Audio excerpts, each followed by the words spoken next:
Então, finalizamos. E agora... Eita. E agora vamos entrar na parte prática, né? Só que é importante que vocês façam os exercícios dos aspectos de Graha, de Rashi, tá? Do significado de cada planeta, de cada signo, tá? Nós nem entramos em nakshatras, porque iria ficar muito complexo, tá? Por enquanto, é importante trabalhar com esses pontos, né? Mas existe muita coisa, a astrologia védica é cheia de conteúdo, mas você pode simplificar sempre, né? E também os aspectos, eu estou falando de uma versão simplificada dos aspectos. Existem vários níveis de maneiras de ver aspectos, tá? Só que essa maneira que nós vimos é a mais simples, que é usada corriqueiramente por aí, mas existem outras maneiras de ver os aspectos, tá? Então, cada planeta, ele representa alguma coisa na natureza humana. O Sol, vocês, não, só um minutinho que eu vou abrir a janela aqui.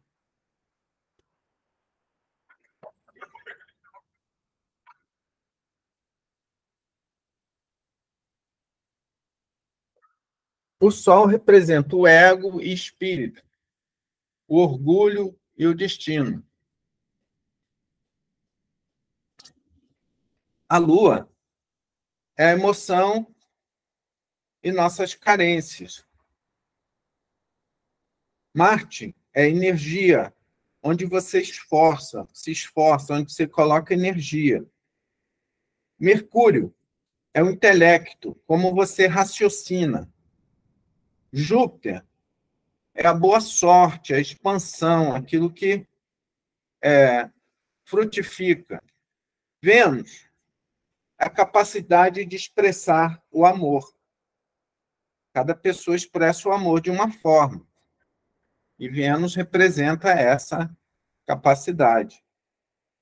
Saturno é o ponto da responsabilidade. Rahu é a fonte de desejos e exageros, né? É entendido na astrologia védica que Rahu ele representa os desejos que nos fazem encarnar. Tá? É assim um pouco complexo dizer que Rahu representa esses desejos que nos fazem encarnar, porque na verdade todo o mapa ele apresenta causa e efeito, ou seja, essas causas e efeitos estão conectadas aos nossos desejos, né? Então, todo o mapa, todos os planetas estão indicando algum elemento kármico.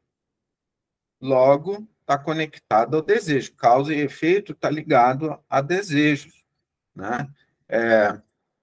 Aquilo que você põe em ação através do karma, né?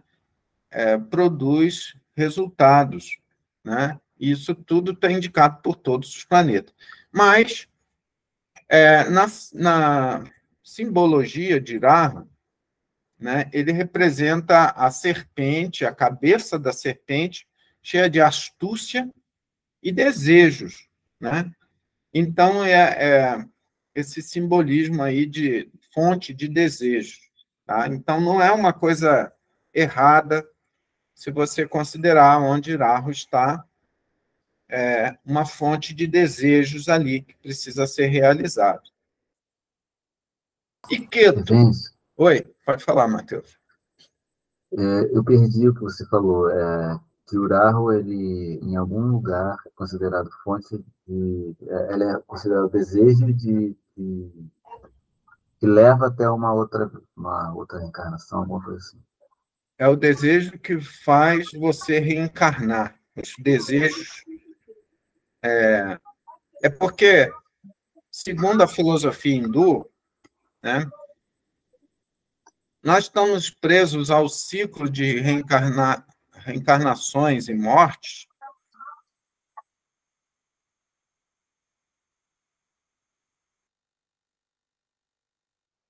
né?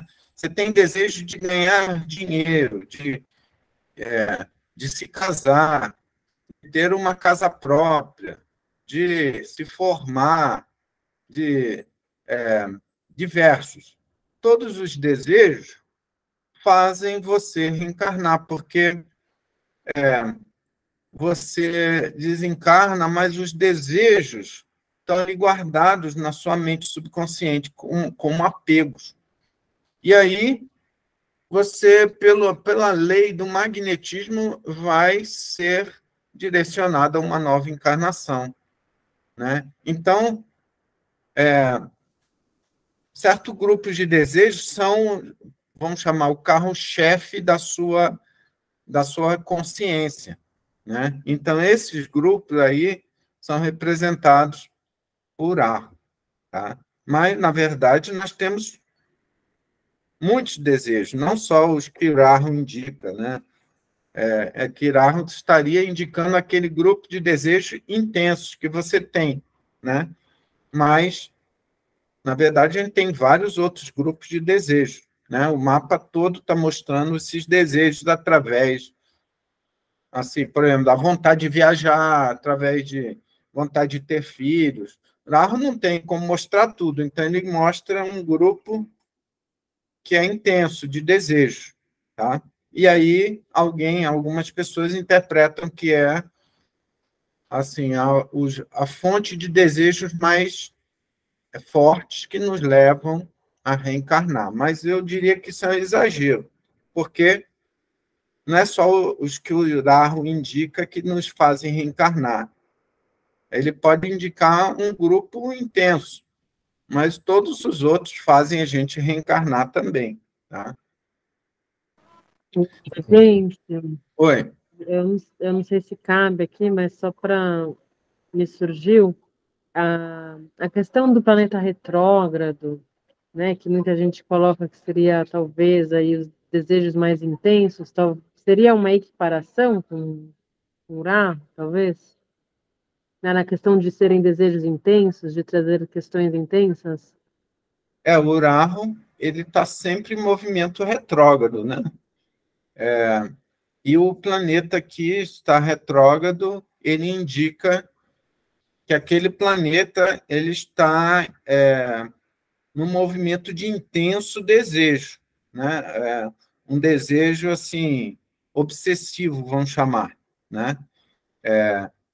Tá? Mas nessa parte do curso eu não coloco muito essa parte do planeta retrógrado, né? Eu deixo para colocar uma outra parte, porque eu seleciono uma série de regras da astrologia védica que tem coisas importantes para a interpretação. Mas já que você colocou aqui, o planeta que está retrógrado, ele indica que esse planeta está envolvido com uma sequência, uma corrente de desejos intensos e, obviamente, por isso gera um karma intenso também, né? Tá? E Urano está sempre retrógrado, né? Os outros planetas não. Os outros planetas, Sol e Lua, nunca estão retrógrados. Marte, Mercúrio, Júpiter, Vênus e Saturno podem estar retrógrados ou não em algum mapa, né? Tá? Ou em trânsito também. Aí o pessoal fala muito aquela coisa do Mercúrio retrógrado, né? Mercúrio representa o intelecto, né? Comunicação, obviamente, tudo envolvendo negócios. E aí o pessoal fala, Mercúrio está retrógrado. Quer dizer, Mercúrio no céu está retrógrado. Aí eles acham que tudo pode dar errado porque Mercúrio está retrógrado, né? Quando eu olho essas coisas assim que geram um pouco de mito, né? Eu sempre desconfio muito, né? E principalmente quando fica muito genérico, todo mundo falando a mesma coisa, assim, de forma um pouco mecânica, aí que eu duvido, né? Tá? Mas tem um pouco a ver, tem um sentido, né?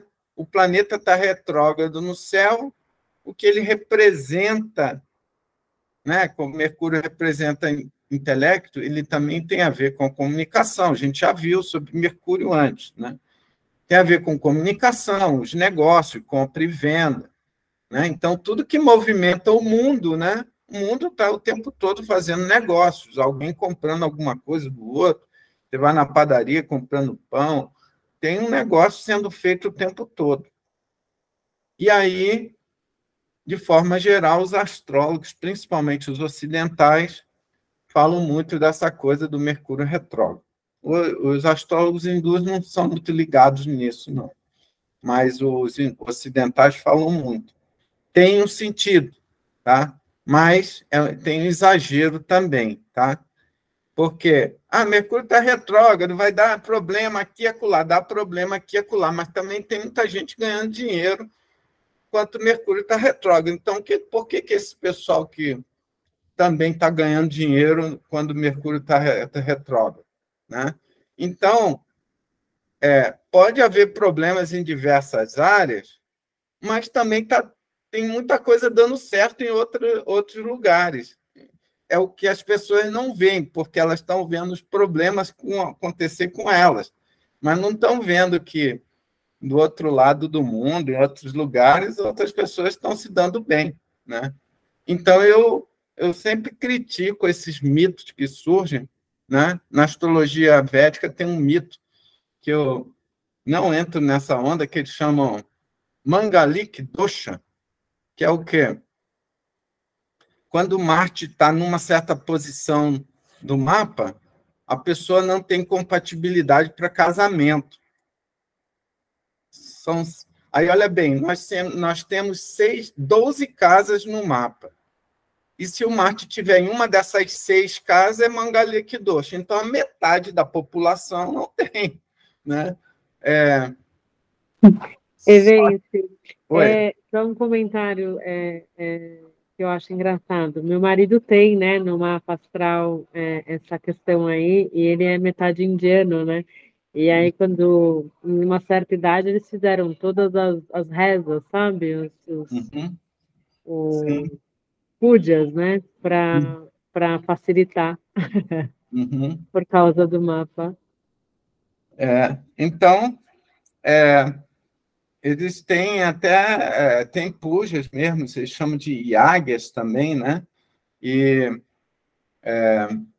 então, e tudo bem, vai ajudar, mas essas posições aí, elas geram aquela ideia, né, que se a pessoa tem Mangalik Dosha, ela não vai ter compatibilidade no casamento, mas não é assim, não é.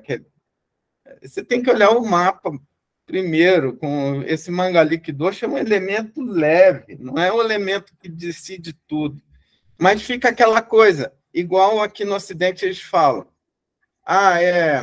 estou no inferno astral. Tá bom, inferno astral seria o quê? Quando o Sol passa pela casa 12 do Sol. O seu Sol está num determinado signo. O signo anterior dele vai ser a casa 12 dele. Então, quando está chegando perto do aniversário, o Sol está passando pela sua casa 12 do Sol, né? Isso eles chamam, na astrologia ocidental, de inferno astral.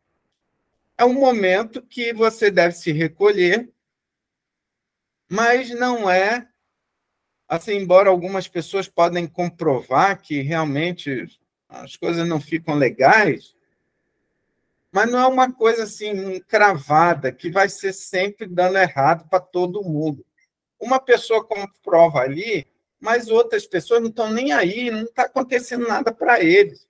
É que eles não estão nem sabendo de astrologia, não falam nada também, né? Mas é uma coisa um pouco aleatória, você não pode se fixar nisso e fazer isso um mito, né? Só que há uma tendência natural do ser humano. Ele, quando vê uma coisa, ele começa a repetir aquilo, e o outro repete, depois o outro repete, aí fica no Mercúrio está retrógrado, aí tudo vai dar errado. Ah, não vamos fazer nada não agora, porque o Mercúrio está retrógrado, né? Quer dizer, você não pode parar a vida porque o Mercúrio está retrógrado. O Mercúrio está retrógrado, você tem que continuar fazendo o seu melhor, né? Eu não tinha escutado muito essa questão do Mercúrio retrógrado, não. Eu achei interessante a sua fala, não tinha feito essa ponte.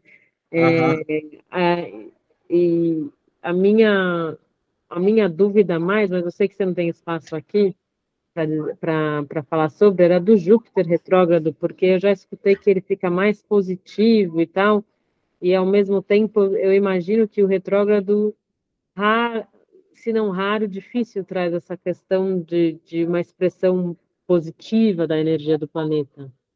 Uhum. Todo planeta que está retrógrado, ele indica que, primeiro, o planeta está mais forte. Não é o que é entendido por aí, tá? Eu vejo as pessoas entendendo coisas totalmente diferentes sobre o planeta retrógrado, tá? Mas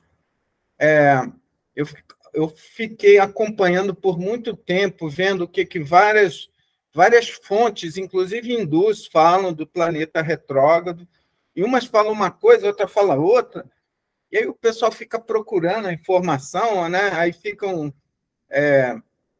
aquela coisa, o mestre tal, o autor tal antigo fala isso, o outro autor fala aquilo, né? Mas na prática, todo planeta retrógrado está mais forte, tá? Por quê? Porque tem um desejo intenso, né, conectado àquele planeta. Veja bem, todo desejo é energia.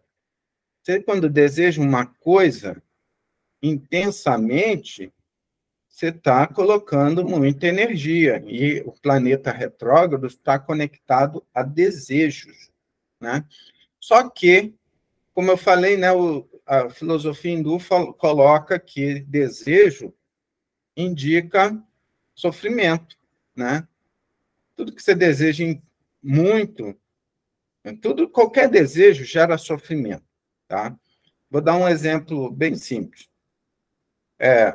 Todo mundo, pelo menos que tem família, que casa, que quer ter um filho, que tem um desejo de ter um filho, né? Todo mundo que tem desejo de ter um filho e tem um filho, né? Você tem um filho, só que se seu filho adoece, você vai sofrer profundamente. Se ele ficar com a febre e essa febre não passar, você vai sofrer, você vai levar no médico, vai ficar preocupado, né? Então, todo objeto de desejo vai causar algum sofrimento para você de alguma forma, né? Não vamos ficar aqui olhando todos os exemplos, todas as possibilidades, mas de uma forma simples, todo desejo traz um sofrimento, mesmo que a gente pensa que é uma coisa muito boa, como, por exemplo, ter um filho é uma coisa muito boa, mas gera sofrimento, você vai preocupar, você está apegado àquele seu desejo. Você não quer perder o seu filho, você quer cuidar, quer preservar. Então, você vai sofrer, né? Mesmo que seja um sofrimento leve, como esse, de levar ao médico e tal. Mas todo desejo gera sofrimento. E o planeta retrógrado, ele indica desejo intenso, desejo ao cubo, não é desejo ao quadrado, é ao cubo. Então, você sofre muito por causa desse planeta e do que ele representa, né? Aí o Júpiter vai representar uma coisa, Mercúrio outra, Marte outra, dependendo do que cada planeta representa no mapa, ele vai ser uma fonte de sofrimento também, porque você tem muito desejo ali, né? Vamos supor, você quer muito passar numa prova, num concurso, por exemplo. Uma pessoa pode ficar muito nervosa fazendo uma prova num concurso, que ela quer passar, é que ela precisa passar, ela precisa de um emprego, né? Porque tem muito desejo ali acumulado e gera essa tensão toda, né? É claro que outras pessoas vão ter mais tranquilidade do que ela, mas aquela pessoa está sob o efeito de um desejo intenso. Então, isso é uma coisa para se elaborar, se analisar de diversas formas. Mas o planeta retrógrado é sempre um planeta que indica uma concentração de energia, ele está muito forte, só que gerando problemas por isso, né? Tá? E poderia ficar falando muito mais coisas sobre o planeta retrógrado aqui, mas não cabe no momento, tá? Se você quiser perguntar alguma coisa, eu posso responder. Não, tá ótimo. Obrigada. Obrigada pela digressão. Então, continuando aqui. Então, nós vamos fazer um exercício, né? Vou deixar esse exercício aí para vocês fazerem em casa. Olha bem, a técnica de interpretação que eu vou ensinar para vocês aqui é bem simples. É só de uma casa, mas ela pode ser aplicada a qualquer casa. Só que se você ainda não fizer esse exercício várias vezes só com a casa 1, tentar querer saltar etapas, você vai se tropeçar, porque você tem que saber fazer bem isso na casa 1, depois aplica para a casa 2 e outras casas. Olha bem, existe uma regra que o planeta que está numa casa, ele atua muito mais diretamente sobre essa casa do que o regente que está distante, né? Vamos supor, você tem um ascendente num signo, por exemplo, Libra. E Vênus, que é o regente de Libra, está em outro signo, está em outra casa. Mas você tem um planeta lá na casa 1, em Libra. Esse planeta vai falar, vai dar uma informação mais sólida sobre a casa 1, porque ele está atuando diretamente com o corpo físico dele ali. Tá? Então, o primeiro passo é olhar o ascendente. É claro, nós vamos olhar dos vários mapas aí, não é o mapa individual de cada um. Mas, nesses diversos mapas, de exemplo, você olha a casa 1. Se tem um planeta ali, esse planeta é que vai trazer mais informações sobre a casa, que a casa 1 é você, né? Então, ela é a principal casa do mapa. Claro, na verdade, todas as casas são importantes, mas a gente diz que ela é principal porque ela está ligada a você, né? Diretamente ao seu corpo, suas células e a sua inteligência, a sua consciência, né? A sua personalidade, né? Aí, depois que você olha o planeta que está na casa 1 e analisa essa casa 1, aí a gente vai ver os aspectos, os planetas que fazem aspecto com a casa 1. Né? Tá? Esses planetas vão estar influenciando você, só que, em primeiro lugar, aquele planeta que está na casa 1. Se não tiver nenhum, aí a gente já entra no segundo passo aí, que são os aspectos. E, em último caso, no último passo, a gente vê o regente da casa 1, onde ele está, e os aspectos que ele faz e que ele recebe. Tá?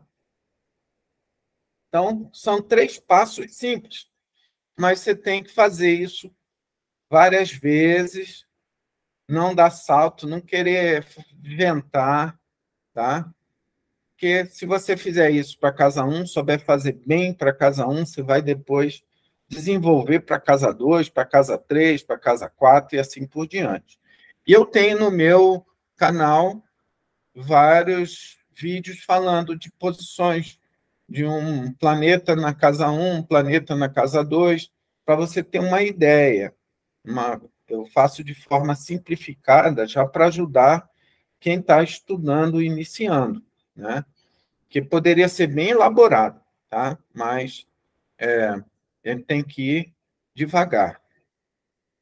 Tudo bem até aqui?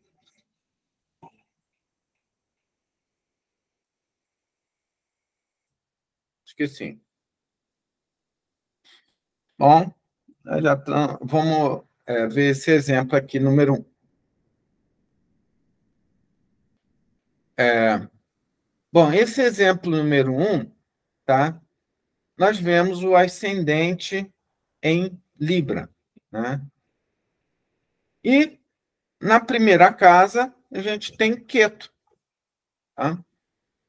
É claro que vocês vão ter que revisar o que esse Queto significa. Eu vou simplificar aqui para vocês.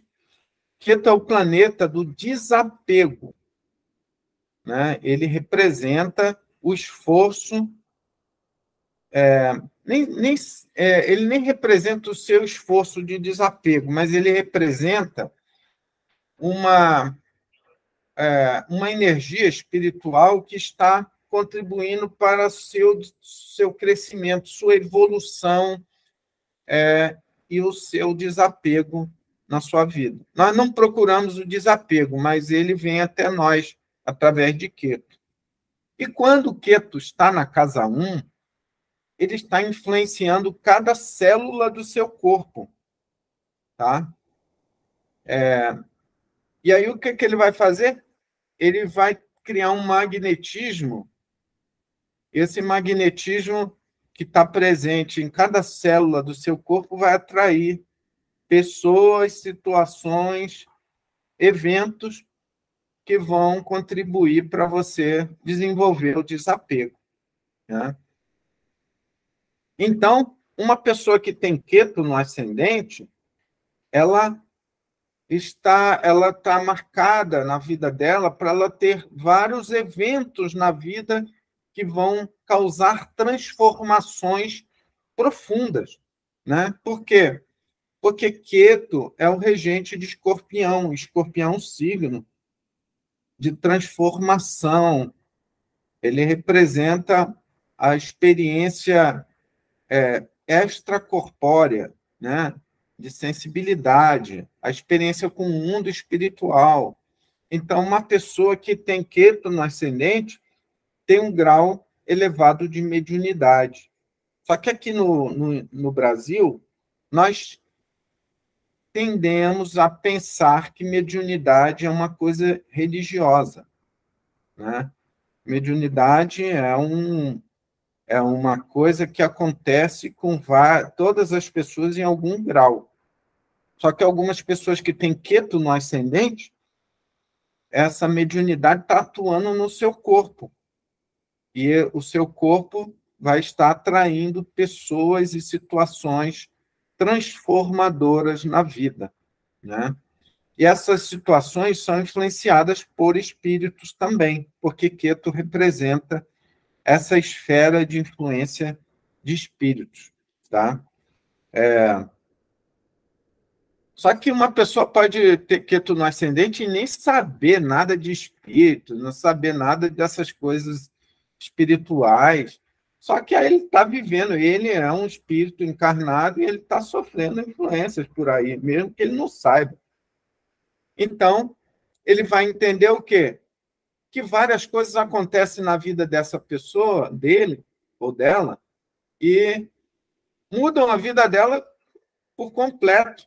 É claro que você pode pegar 10 pessoas que tenham Queto no ascendente, eles vão ter experiências transformadoras. Mas não quer dizer que a experiência transformadora de um vai ser a mesma do outro. Um pode perder o marido, o outro não quer dizer que vai perder o marido, ele pode ter outra experiência transformadora, né? Então, cada um vai ter experiências diferentes, mas transformadoras na vida. Né? Então, vamos dar um exemplo aqui. Nesse mapa aqui, essa pessoa tem Queto no ascendente. Vamos supor que você não sabe nada do resto do mapa dessa pessoa. Só tem Queto no ascendente, só o Queto. Vamos interpretar só esse Queto. Só por essa posição de um planeta no ascendente, a gente já pode entender uma série de eventos que podem acontecer na vida de uma pessoa. É claro que nós estamos olhando como exemplo o Queto, mas cada planeta vai ter suas características, né? Então, só por ter Queto no ascendente, eu sei que essa pessoa vai ter muitos eventos que vão revirar o mundo dela de ponta cabeça para ela mudar, porque Queto é regente de Escorpião, e Escorpião é o signo de transformações profundas, né? E então, nesse caso aqui, esse mapa aqui é um mapa da Jacqueline Kennedy, tá? Vamos ver os eventos que aconteceram na vida dela que tem a natureza de Queto. Ela teve 5 abortos, tá? Não quer dizer que foi tudo por causa do Queto, mas as experiências transformadoras são atraídas por Queto. Se ela vai ser com filho, se vai ser com marido, se vai ser com as finanças dela ou com a família, não importa. Vão acontecer mudanças transformadoras e profundas. E ela teve 5 abortos, todos muito sofridos. Ela teve 2 maridos, todos 2 morreram antes dela, ou seja, ficou viúva 2 vezes. Ela teve um câncer no final da vida, ou seja, sofreu também. A experiência de um câncer também é uma experiência muito transformadora, né? Então, a vida dela foi sob uma pressão intensa.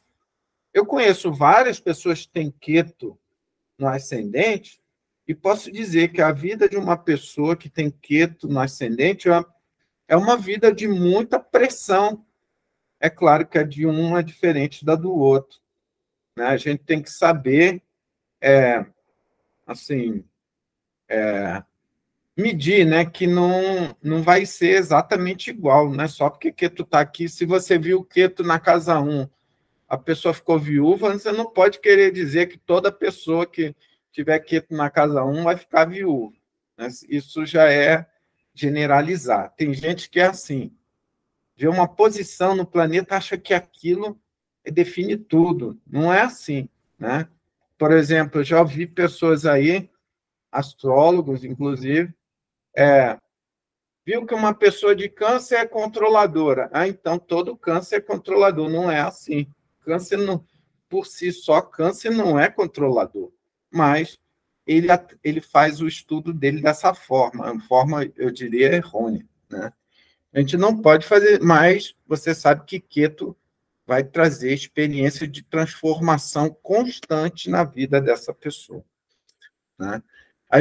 Se a gente analisar a vida da Jacqueline Kennedy, você vê, ela ficou viúva de uma forma muito violenta com o assassinato do primeiro marido, e depois desse assassinato, ela viveu se escondendo o tempo todo, escondendo os filhos, com medo de que algo acontecesse com algum dos filhos, algum atentado. Ela tentou preservar os filhos no máximo possível, né? Inclusive, preservando da vida política, né? Ela tentou preservar os filhos de não entrarem muito na vida política, né? Então, foi muita pressão, né? Não vou olhar aqui outros casos, mas olha só o Queto e analisa isso. Aí a gente tem que entender que o Queto influencia muito a mediunidade, né? Certo? Tá? Aí entra um outro conceito, né? Mediunidade, para algumas pessoas aqui, é só coisa de incorporação. Quando eu falo pessoas aqui no Brasil, tá? Não é aqui no grupo. Não, mediunidade não é isso, não. Mediunidade é a capacidade de contactar o mundo espiritual, receber informação ou transmitir, né? Sendo que... só um minutinho que eu vou fechar a janela.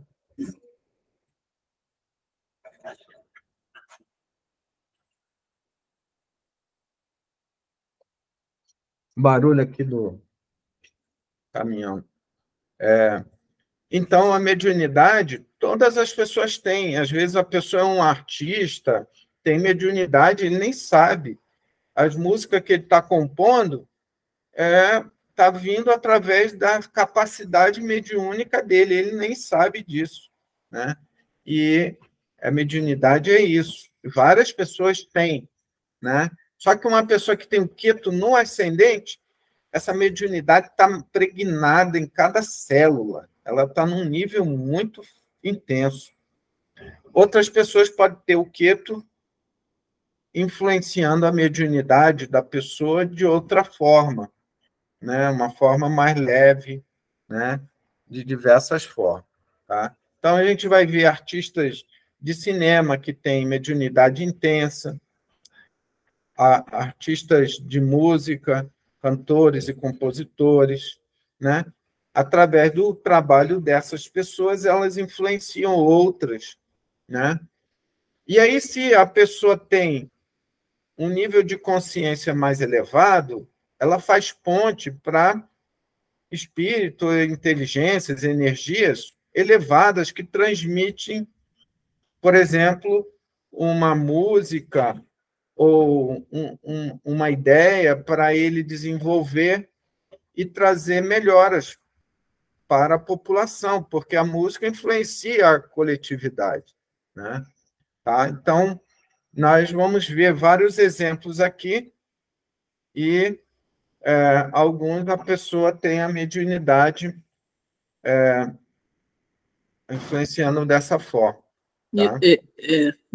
Guru, Yogananda tinha quieto aonde? Eu não lembro, eu teria que olhar o mapa dele e te falo, mas depois eu te falo. Mas,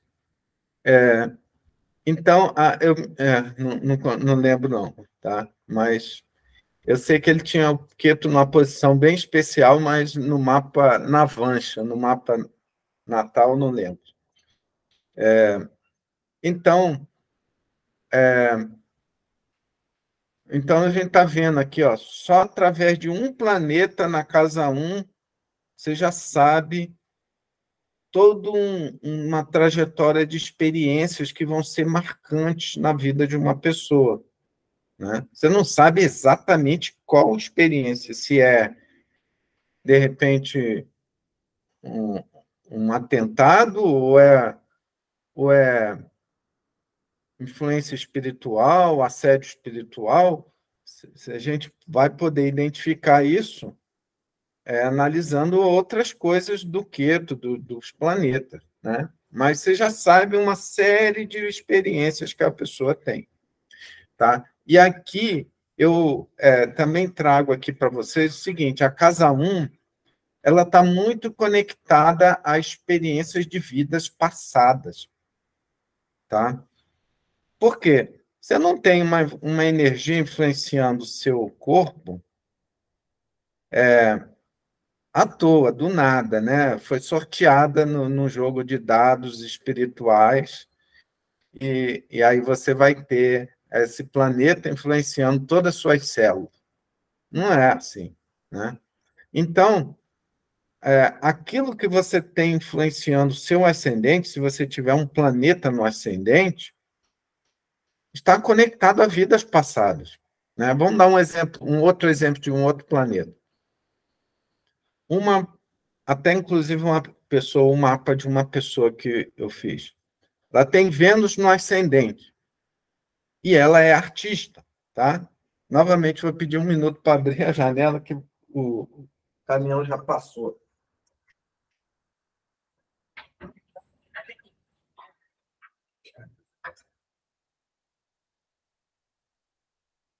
Então, ela tem Vênus no ascendente, e Vênus é o planeta da arte, do amor, da harmonia. E a Vênus dela está muito bem, um signo bom para Vênus. E ela sempre gostou de arte. Todo mundo falava para ela. Todo mundo falava que ela ia ser boa artista, né? E ela fez algumas coisas na parte artística, gostou e queria ser artista. Só que quando eu fui fazer o mapa dela, eu fiz o mapa dela e não falei nada de ser artista para ela. Aí ela ficou curiosa, né? Porque ela já tinha feito o mapa ocidental e o pessoal falou de arte para ela e eu não falei muita coisa de arte, não. Falei que ela tinha talento artístico, mas não falei nada de profissão para ela ligado à arte. Aí ela me perguntou por que eu não falei nada ligado à arte. Eu falei, porque no seu mapa você tem a Vênus influenciando a sua vida, você tem um talento artístico, mas esse talento não está destacado para ser sua profissão. E ela estava num dilema, né? Que ela já tinha feito alguns trabalhos em arte e queria fazer muito trabalhos de arte, mas nada dava certo, né? Ninguém chamava para ela fazer nenhum papel, ninguém chamava para ela ter uma oportunidade, e ela estava nessa busca, né? Porque em vidas passadas ela teve vida ligada à arte, e por isso ela tem a Vênus na casa 1, mostrando que ela teve experiências no passado conectada à arte. Mas a gente, por exemplo, se você for um artista numa vida passada, né? Você vai ser artista em todas as suas vidas seguintes? Não, isso não vai acontecer, porque nós encarnamos para aprender coisas diversas. Você pode, em várias vidas, trabalhar em arte, mas depois você vai ter que trabalhar em outras coisas para desenvolver outras habilidades. E no caso dela, a Vênus no ascendente mostra que ela tem uma experiência conectada à arte do passado. Mas o resto do mapa dela não indicava trabalhos conectados à arte. Então, quer dizer, ela tem talento artístico, pode usar esse talento artístico onde ela estiver, mas não é a carreira artística que ela vai seguir. Ela pode usar a natureza artística dela. Se você tem uma habilidade artística, você pode usar em qualquer trabalho que você estiver, né? Mas a carreira artística propriamente dita, você não vai olhar só pelo ascendente, né? Só que há pessoas que vão interpretar isso de formas diferentes, né? Na astrologia védica, nós sabemos que o casa 1 é a casa da sua individualidade. E aquilo que você traz de vidas passadas, né? Mas você não pode querer determinar que todo mundo que estiver Vênus na casa 1 vai ter que ser artista. Vai acontecer pessoas que têm Vênus na casa 1 serem artistas também, mas não vão ser todos, tá? Então, a gente nunca pode generalizar, a gente tem que entender exatamente o que uma coisa significa para a gente não generalizar e começar a achar que isso vai acontecer com todo mundo. Por exemplo, a Angelina Jolie tem Vênus na casa 1, e ela é excelente artista, né? Mas não quer dizer que todo mundo que tiver Vênus na casa 1 vai ser artista, tá? Vai trabalhar especialmente com arte, né? Entendeu? Então, mas você sabe que essa pessoa tem essa capacidade, tem esse talento, tem essa mágica, né, na vida dela, né? E ela queria reviver, né? É natural, quando a gente tem alguma experiência boa em alguma coisa, a gente quer repetir aquilo. Você vai para a Bahia, tem uma férias lá, se diverte, você quer voltar para lá também de novo, né? É normal, a gente tem uma experiência agradável, você quer repetir.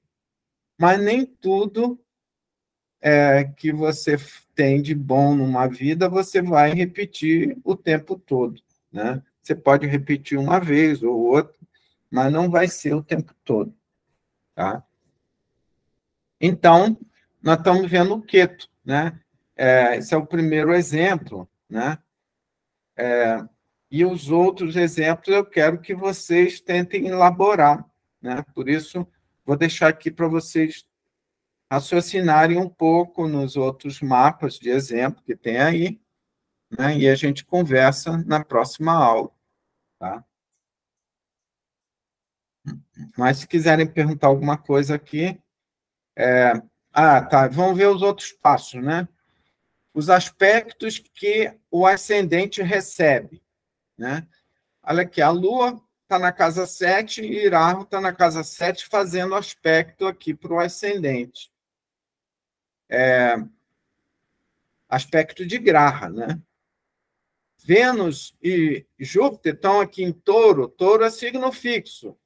E o ascendente é signo cardinal. Então, Vênus e Touro, Vênus e Júpiter estão fazendo aspecto com a casa 1 também, só que por Rashi Drishi. Tá? Marte está em Leão. Leão é um signo fixo. E o ascendente está no signo cardinal. Então, Marte está fazendo aspecto por Rashi Drishi ao ascendente. Nós podemos entender que essa pessoa vai ter características desses planetas que estão lançando aspecto, né? E aí entra aquela coisa, né? Cada planeta ele se mescla um pouco com o signo onde ele está, e se tiver um planeta próximo dele, com esse outro planeta que está do lado dele, né? Então, Júpiter está em Touro. Júpiter em Touro, se você analisar a natureza de Touro, Touro é um signo muito conectado com os recursos, com o trabalho, os recursos materiais, né? E Júpiter é o planeta da prosperidade, da expansão. Então, mostra uma pessoa preocupada com sua riqueza, seu estado material, segurança material, né? Vênus em Touro, Vênus é o regente de Touro, né? Então, quando Vênus está em Touro, então Vênus está forte. Novamente, as características de Touro são fortalecidas, né? Ou seja, a necessidade de segurança material e busca pelos prazeres sensuais, porque Touro está ligado ao alimento, aos sabores, ao olfato, a usufruir dos 5 sentidos, não só os que estão aqui na boca, mas os 5 sentidos, né? Então, desfrutar de experiências prazerosas na vida, é uma pessoa que busca conforto, né? Então, Vênus em Touro aqui, ó, está forte, trazendo habilidade artística para a pessoa, talento artístico, inteligência, porque está junto de Júpiter, um planeta também conectado ao conhecimento. Mas na casa 8, né? Na casa 8 está influenciando a casa 1, né? A casa 8, aí vocês vão ter que olhar, revisar de novo a casa 8 lá. Casa 8 é a casa dos recursos vindo através dos outros, porque a casa 7 é a casa do casamento ou dos outros. A casa 8 é a casa dos recursos dos outros, ou seja, recursos que vêm através do casamento, da família, de herança, né? Então, aqui, a princípio, mostra uma pessoa que tem uma certa sorte, né? Júpiter é um planeta de expansão, de bom karma, né? Tem uma certa sorte em lidar com outras pessoas, ela ganha sempre alguma coisa, né? Ela casou com uma pessoa rica já, né? O John Kennedy, antes de ser presidente, já era rico. O pai dele, acho que no 21º aniversário dele, deu $1 milhão para ele, só para ele começar os negócios dele, né? E foi para a política, né? Então, obviamente que ele foi para ganhar mais, né? Então, ela tem... Oi, pode falar. Desculpa, eu fiquei com uma dúvida. Você lê também essa característica, por exemplo, né, como Vênus e Júpiter estão aspectando o ascendente, Então, seriam que esses traços, e eles estão numa casa de sofrimento, né, na casa 8, poderia se dizer que essas características, né, que estão vinculadas a Vênus e Júpiter, estariam trazendo também esferas de sofrimento para essa pessoa, a busca dela por conforto, né, Não, essa aí coisa olha de bem, Vênus. nesse caso aqui, Júpiter e Vênus estão em posições muito positivas, porque Vênus está no próprio signo, e o Júpiter ele está combinando bem com Vênus, né? Júpiter é um planeta de prosperidade, de expansão, e ele é um planeta benéfico, junto com outro planeta benéfico, que é a Vênus. Então, eles dois ali na casa 8, eles destacam muito mais o lado positivo da casa 8, que nós vimos que é o de desfrutar de recursos vindos através dos outros. Pode ser da família, através de herança, através do marido, né? Ou se a pessoa tiver negócios, através desses negócios, porque o negócio ele tem clientes e tem clientes, são os outros, né? Então, Vênus e Júpiter aqui estão destacando mais o lado positivo da casa 8. Nós vimos que casa 8 é casa de sofrimento, mas toda casa tem um lado positivo e negativo. A gente não pode querer pensar que só vai ter negativo porque é casa de sofrimento, tá? Então, aqui nesse caso, a gente vai enxergar mais o lado benéfico de Júpiter e Vênus, trazendo para ela prazeres através dos outros, né? Por exemplo, casou com o marido mais influente do país, o marido rico, depois do segundo casamento com um marido milionário também, né? Então, é esse o lado melhor de ser visto, porque... Mas se houvesse uma influência um pouco negativa, por exemplo, tivesse um planeta debilitado, aí viria esse lado do sofrimento da casa 8, sim, né? Mas, nesse caso, está destacando mais o lado positivo da casa 8 e não o negativo. Tá? Então, o Júpiter e Vênus traz para ela assim, o otimismo. Júpiter é o planeta do otimismo, da expansão. A pessoa sente que tudo vai dar certo. Claro que na vida dela você viu que nem tudo deu certo, né? Porque ela passou por muito sufoco, né?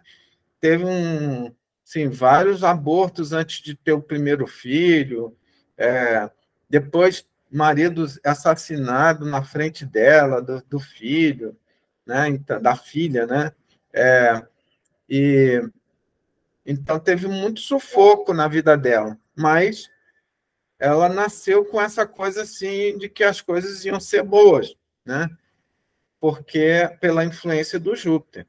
Só que depois a vida vai mostrando o Queto no ascendente, vai mostrando que as coisas não são bem assim. Não é só porque você acha que vai ser bom, tudo bem, é que as coisas vão ser tudo bem, né?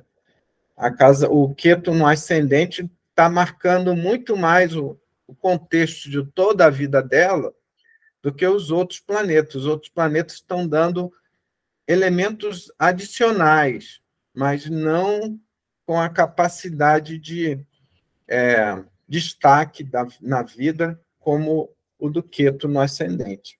Por isso que a gente entende que o planeta que está na casa, ele influencia muito mais aquela casa do que o planeta que está distante fazendo aspecto, tá? Embora o que está distante também influencie, né?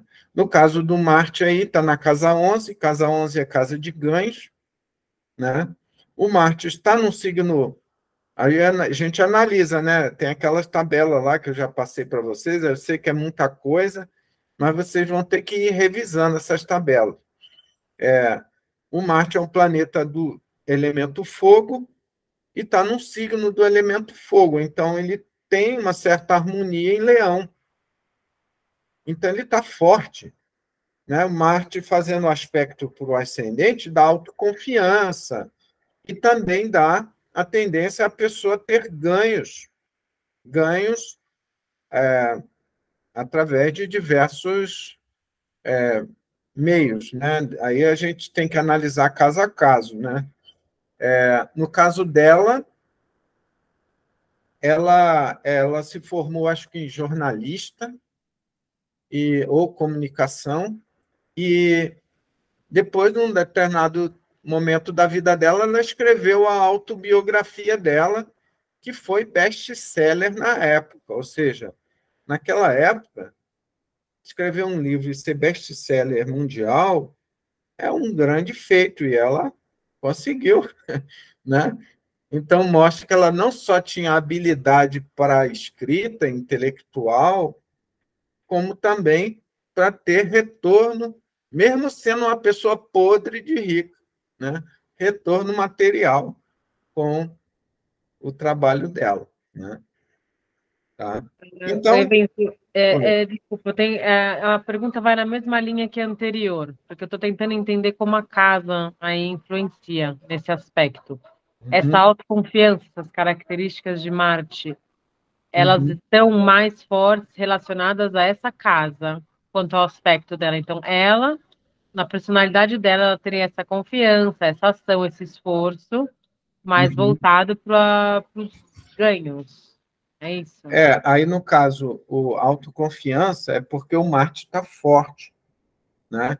Dá autoconfiança e assim, dá a capacidade da pessoa se esforçar. Por exemplo, ela não tinha necessidade de escrever um livro para ganhar dinheiro, mas ela viu que tinha esse potencial, sentou, se esforçou, escreveu e ganhou muito dinheiro, mesmo sendo podre de rica, né? Então, ela teve ganhos, o Marte está mostrando ganhos e ela teve ganhos, e ela se esforçou, né? Então, ela acreditou nela mesma, né? E fez e provou, né? Isso é um fato, né? Então, o Marte aí, por estar num signo positivo para ele, né? Está no signo do mesmo elemento, ele leva a autoconfiança para a pessoa. Se ele está desarmonizado, ele leva a agressividade, leva agitação, às vezes até insegurança, porque quando a pessoa é muito agressiva, a gente vê que isso está muito mais ligado à insegurança do que segurança. Uma pessoa que é muito segura, você vê uma criança, ela vem, um bebezinho, ele vem, te empurra, te bate, você vê, só um bebê, né? Você não tem nenhum risco. Mas se é um adulto, te empurra, você já sente como uma ameaça, né? Então,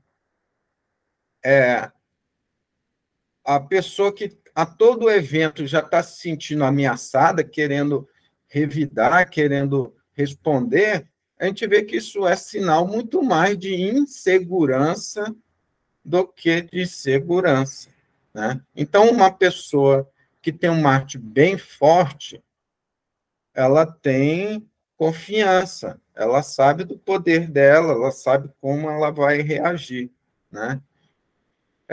Agora, uma pessoa que tem um Marte enfraquecido, ela já vai querer se vingar de uma forma maliciosa, ela já tem essas reações, são sinais de insegurança, tá? Então, o Marte debilitado, ele pode levar a pessoa a fazer um processo de vingança calculado, porque a pessoa tem medos e ela prefere fazer tudo escondido. Já uma pessoa com Marte em Leão já vai reagir de forma mais aberta, né? Porque ela tem autoconfiança, né? Então, veja que a gente tem que ir elaborando essa energia do Marte aí, distribuída em cada um dos signos, né? Tá? Aí, Evencio, se Marte faz um aspecto com ascendente, faz pelas posições? Sim, nesse caso aqui está fazendo por Ash-Drish, ó, de Leão Certo. para Libra. Né? Certo. Aí, nesse caso, o que eu posso dizer com relação a Marte no ascendente ou ascendente em Marte? O que Então, seria o aspecto nessa situação? o aspecto, eu falei, né, que o planeta que está na casa, ele influencia mais diretamente o seu corpo, você, sua inteligência, né? É uma forma mais intensa, porque mostra um grupo de experiências que você está trazendo de vidas passadas, que é muito marcante nessas vidas passadas. E aí eu dei até o exemplo da Vênus, a pessoa que foi artista em outras vidas, ter Vênus na casa 1 faz ela ter essa memória artística, né? E até querer reviver coisas da vida artística do passado, né? Entende? Então, já os planetas que estão fora da casa 1 estão trazendo algumas características para você, mas não dessa forma intensa, que é o planeta que está na casa 1, entendeu? Então, o Marte na casa 1 ele vai influenciar de forma muito intensa o seu corpo, inclusive trazendo alguns problemas físicos conectados a Marte, né? Assim como o Queto também, que está na ascendente, ele traz alguns problemas físicos conectados a Queto, né?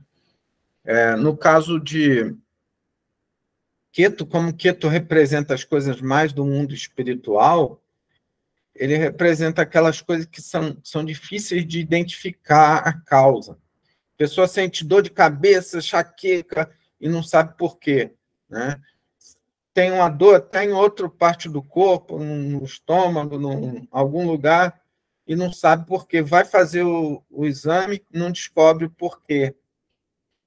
Justamente porque Ketu representa o mundo espiritual, muitas vezes a pessoa está sofrendo algum tipo de vampirismo, algum tipo de assédio espiritual, e ela está perdendo energia e está afetando o corpo dela. Tá? Então, isso é possível também. Isso eu já vi muito com pessoas que têm Ketu no ascendente. Né? Tá? Então, Alucinação e loucura? não entendi. Pode repetir, Lili? Alucinação e loucura também pode ser? Então, a mediunidade, ela pode levar a pessoa a ter visões, inclusive a ficar esquizofrênica, né? Eu posso dizer que não é todos, né? Mas já uma dessas pessoas que tem Ketu no ascendente que eu conheço é bem, é bem esquizofrênica, tá? Mas não quer dizer que toda pessoa que tiver Ketu no ascendente vai ser esquizofrênica, tá? Nesse caso aqui, com tanta reviravolta é, na vida, esse Marte nessa posição traz o quê? Um pouco mais de autoconfiança, um pouco mais de Dá energia para a pessoa, porque, segurança. olha bem, todos os planetas são importantes no mapa, né? Porque Marte é energia. Se você não tiver Marte, você não tem energia nenhuma, né? Então, é preciso ter Marte em algum lugar. Só que essa energia de Marte aqui, nós vimos que Marte está em Leão, está forte. Então, dá para ela muita coragem, energia, e vocês veem que ela, se a gente analisar a vida dela, né? Ela se casou com o John Kennedy, que era um mulherengo. E ela ficou aguentando a barra dele sem gerar escândalo por muitos anos, uns 2 anos, né? Porque eles, quer dizer, 2 anos que ele foi presidente, mas eles se casaram alguns anos antes, né?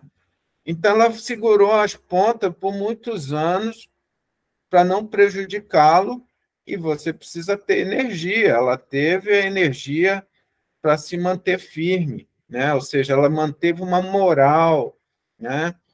Ela preservou pela imagem do marido, até dela e tudo mais. Então, ela precisou da energia. O Marte aí está dando essa energia. Tá? Mas ele vai ter influência na casa 11 também, só que a gente tem que ir devagar. Né? Se você tentar fazer tudo de uma vez, fica complexo. Né? Mas energia é de Marte. E ela tinha força, energia e coragem, porque o Marte está bem e fazendo um aspecto ao ascendente. Se o Marte estiver mal, aí você vai entender, pelo signo onde o Marte estiver, qual é o tipo de característica má daquele signo que o Marte vai levar. Né? Porque ele combina com o signo. Né? Marte passa por cada signo e ele se combina com aquele signo. Né? Tá? Em Leão, ele está forte, porque está no mesmo elemento. Então, a natureza dele está mais assim, espontânea, mais natural. Né? Mas em outro signo de água, por exemplo, ou de ar não, de ar é melhor do que água. Né? De terra, né? A natureza dele já fica um pouco modificada. Né? Tá? Então, nós vimos aqui o planeta na casa, os planetas fazendo aspecto, e agora o planeta regente, que é a Vênus. Né? A Vênus é regente do ascendente. Vênus está lá na casa 8, né? Em conjunção a Júpiter, né? E mostrando que ela é uma pessoa interessada nas experiências com outras pessoas, né? Porque a casa 8 representa recursos dos outros. Né? Obviamente que ela é uma pessoa que do círculo social, né? Ela se interessa por estar vinculada a esse contexto da sociedade. Né?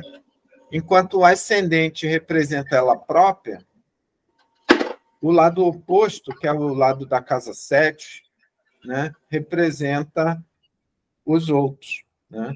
Então, o regente do ascendente mostra como que você aplica a sua inteligência. Ela aplica a inteligência dela conectada aos outros. No caso dela, ela foi suporte para o marido dela. Né? Ela deu amparo o tempo todo nos projetos do marido. O projeto do marido era ser presidente. Né? Então, olhamos isso, não vamos tentar fazer muita coisa, só isso aqui já é um exercício interessante. Tá? Vocês têm vários outros exemplos para exercitar. Tá? E se vocês quiserem depois trazer alguma questão, a gente continua na próxima aula. Alguém quer perguntar mais alguma coisa? Na próxima aula a gente já está de folga, não é isso? As próximas 2 semanas nós vamos estar de folga, porque vai ser na semana do Natal, dia 26, e a do Ano Novo, dia 2. Tá? Então, só vamos na semana seguinte, daqui a 3 semanas. Tá? Na verdade, é o Evans que vai ficar de folga, né? Nós vamos ter que estudar, que ele já falou, que é para estudar, para faltar, já sabendo de tudo. Menino, fica quieto aí, menino. É o tempo suficiente, né? Então, encerrar aqui.